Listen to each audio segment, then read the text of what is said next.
Riina, palju õnne sulle! Me tegime sinuga intervjuu mõni aasta tagasi samal põhjusel, et sa võitsid Eesti meistritiitli rakendispordis.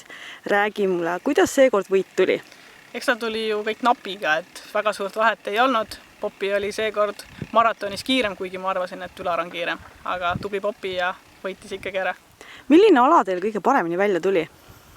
Praegu niimoodi vaadates oli maraton, kuna ta seal oli esimene, aga samas oli ka koolisõitel hea ja ega koonuski halb ei olnud.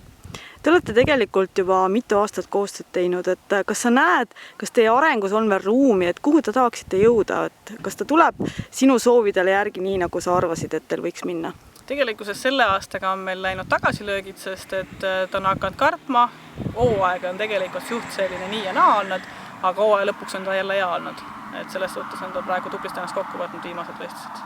Te käisite ka vahepeal Euroopas, olite Gerard Leiteni juures nii-öelda treeninglaagris või õppimas. Räägi sellest ajast natukene, et kuidas sulle seal meeldis ja mida sa enda jaoks oled uut saanud?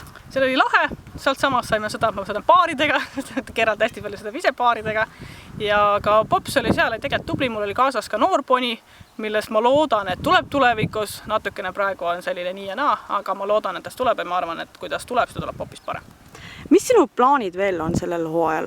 Selle hooaega tegelikult ei olegi rohkem, et oli plaan MM, aga kuna Popi ei olnud ootustepärane see hooaeg, siis see jäi praegu taha plaanile, vaatame 2 aasta pärast. Aga mis järgmine aasta? Mis sa mõtled? Järgmine aasta, ma arvan, et me sõidame hobust MM ilmselt jääb ära. Et veel Tilana ei ole veel nii valmis? Ei ole nii valmis ilmselt, aga kes teab, mis hobune kuskilt vahest tuleb. Aga selge, soovime sulle veel kord palju õnne, olite väga tublid ja sinu kruumage ka ja edu järgmistel võistlustel. Aitäh!